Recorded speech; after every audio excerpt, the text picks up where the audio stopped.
दो जो पत्तियां हैं, इन पत्तियों के ऊपर एक एक शमी पत्र और लाल चंदन ये रखकर कितना भी रोगीला व्यक्ति हो, रोग से ग्रसित व्यक्ति हो, जिंदगी में कितना ही दुख पड़ रहा हो, बेलपत्र की ये दोनों पत्ती जिसके ऊपर शमी पत्र रखकर लाल चंदन रखकर श्री हनुमान जी महाराज और हनुमान जी महाराज के तीसरे नंबर के भाई श्री गतिमान जी, नीचे के क्रम में आते हैं श्री गतिमान जी। उन गतिमान जी और हनुमान जी का नाम लेकर जो शिवलिंग के ऊपर समर्पित कर देता है, रोग का निवारण होता है। कौवा और हंस की दोस्ती हो गई, दोनों रहने लगे। कौवे ने कहा हंस से, भाई मुझे बहुत भूख लग रही है, कुछ ला दे। हंस गया तुरंत, ठीक है मैं तेरे लिए कुछ लेकर आता हूँ। और हंस दौड़ कर गया। हंस क्या चुपते थे? मोती। हंस मोती लेकर आ गए, ले ये मोती ले। और कौवा बोला भैया ये कैसे खाएंगे, हम खाएंगे तो हमारी तो चोंची टूट जाएगी। अब कौवा मोती कभी खाया हो तो खाएगा, हम नहीं खा सकते। हंस कहते हैं भैया हम तो यही खाते हैं इसलिए तुमको ये खिला दिया। अरे भाई, कौवा भूखा रहने लगा। 8 दिन निकल गए। आज कौवे ने कहा हंस अब तू मेरे यहाँ चल। हंस को ले गया। कौवा कहाँ रहता था? शमशान में, बड़ के पेड़ के ऊपर। हंस को भी बिठा लिया। थोड़ी देर बाद हंस ने कहा भैया मुझे भूख लग रही है। कौवा दौड़ कर गया और एक मरे कुत्ते का मांस उठाकर हंस को ला कर दिया। हंस ने कहा ये क्या है? कौवा बोला ले हम तो ये खाते हैं, जो खाते हैं तुम्हारे लिए ला दिया। हंस बोला मैं मर जाऊंगा पर ये गंदी चीज नहीं खाऊंगा। अरे हम तो यही खाते हैं इसलिए तुम भी खा लो। नहीं नहीं मैं खाने वाला नहीं हूं, ये तो मैं नहीं खाऊंगा। दोनों बात कर रहे थे। नीचे एक राजकुमार बैठा था। वो मांस का टुकड़ा उस राजकुमार पर गिर गया। राजकुमार को क्रोध आया। उसने कौवे को साध कर बाण छोड़ा। जैसे छोड़ा कौवा उड़ गया और हंस को बाण लग गया। हंस जमीन पर गिर गया। हंस जमीन पर गिरा और जैसे ही हंस जमीन पर गिरा राजकुमार ने हंस से कहा हंस देव मैंने तो कौवे को बाण मारा था और बाण तुमको लग गया। अरे हंस बोला राजकुमार तो ये तुम्हारी दिक्कत नहीं, ये तुम्हारी गलती नहीं, गलती मेरी है। मैं बुरे की संगत में बैठ गया और बुरा व्यक्ति बुरा काम करके निकल गया और अच्छा व्यक्ति जेल में धरा गया। जो बुरा होता है वो बुरा कर्म कर कर निकल जाता है। बुरा करने वाला व्यक्ति बुराई कर कर निकल जाता है। बुरा कर्म करने वाला व्यक्ति अपना बुरा तत्व ग्रहण कर कर, बुरा तत्व प्रसिद्ध कर कर निकल जाता है। पर जो अच्छा है, जो अपनी बुद्धि से, चित्त से, अपने मनन से जो बहुत अच्छा है वो धरा जाता है। श्री नारद जी महाराज ने तप किया। रामचरितमानस में आपने श्रवण किया। शिव महापुराण में भी लिखा है देव ऋषि नारद तप करे, कामदेव को जीत लिया। जब कामदेव को श्री देव ऋषि नारद ने जीता तो सबसे पहले देव ऋषि नारद कामदेव को जीत कर अगर पहुंचे तो सीधे पहुंचे भगवान शंकर के पास। क्यों? क्योंकि भगवान शंकर ने कामदेव को नहीं जीता था। कामदेव ने शिव जी की समाधि को तोड़ दिया, समाधि को तोड़ दिया।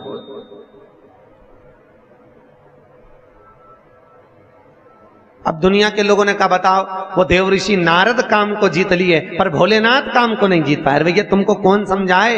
वो कामदेव शंकर भगवान का साड़ू भाई था। दक्ष प्रजापति ने रति भी आई थी कामदेव को, सती भी आई थी।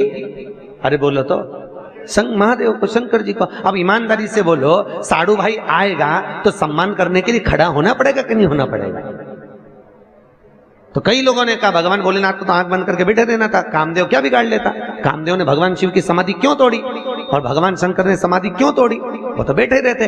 भैया धर्म पत्नी के रिश्तेदार अगर आए तो पति का फर्ज है कि थोड़ा सम्मान देना पड़ता है। नी दे अब रहने दो।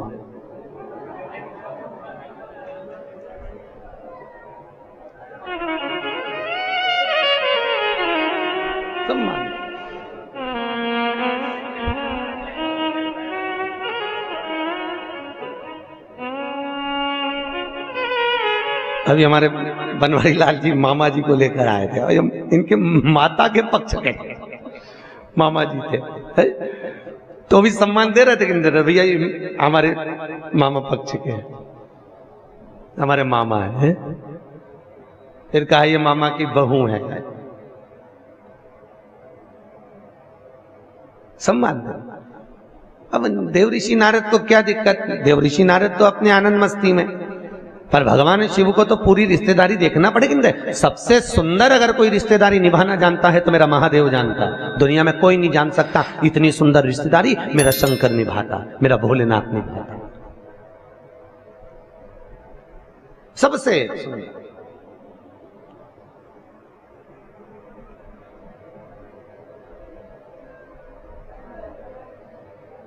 और उसके बराबर कोई दुनिया में रिश्तेदारी निभा भी नहीं सकता।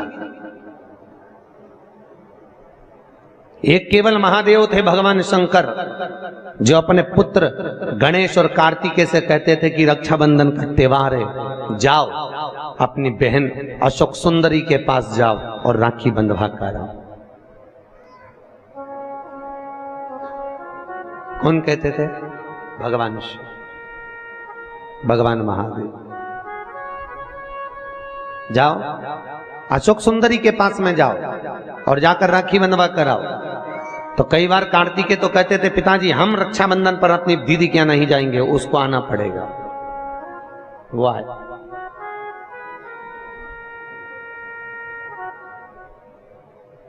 तो भगवान भोलेनाथ कहते थे कार्तिकेय, जब तक माता पिता अगर जीवित हैं तब तक घर के बेटे को अपनी बहन के दरवाजे पर जाते रहना चाहिए। क्यों? बुजुर्ग माँ बाप नहीं जा सकते, वृद्ध माता पिता अपने बेटी के घर बार बार नहीं जा सकते। क्यों? क्योंकि अधिक मास की कथा में लिखा है अगर बेटी के घर का एक अन्न का दाना खा ले तो व्यक्ति मरते समय उसके मुख में तुलसी का दल नहीं मिलता। अगर बेटी के घर का एक गिलास पानी पी लो तो मरते समय गंगा जल नहीं मिलता। ये अधिक मास में आप लोग जो 33 मालपुए का दान करते हो, क्यों करते हो? काहे के लिए करते हो? करते हो ना 33 मालपुए, 33 मालपुए, 30 मालपुए 30 दिन के, 31वां मालपुआ हमने अगर ब्राह्मण गुरु के घर का खाया हो तो दोष ना लगे। 32वें नंबर का मालपुआ हमने अगर बेटी के घर का, बहन बेटियों के घर का खाया हो तो दोष ना लगे। और 33वें नंबर का मालपुआ हमने अगर मान लो सूतक या सावड़ का खाया हो तो हमको दोष ना लगे। इसलिए 33 मालपुए का दान होता है अधिक मास में। या करते हैं सब लोग दान मालपुए का। 33 मालपुए दान किए जाए।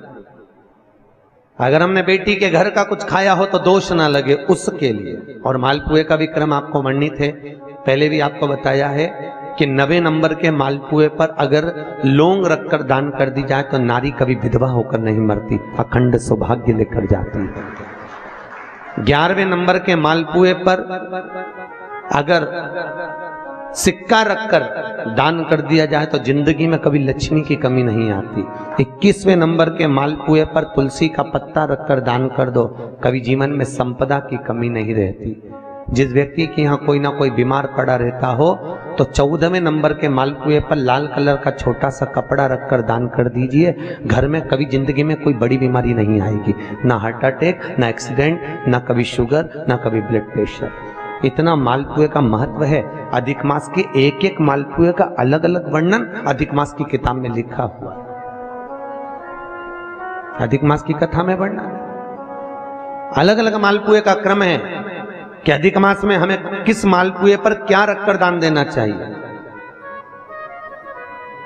कैसा नियम है, कैसा हम किससे। आज हम कहीं बेटी के घर का अन्न अगर पा लिए हैं तो यहाँ शास्त्र कह रहा है, भगवान शिव कह रहे हैं कि अगर माता पिता जीवित हैं और माता पिता अपने बेटी के घर अगर नहीं जा सकते तो वो अपने बेटे को कहते हैं कि तू जा।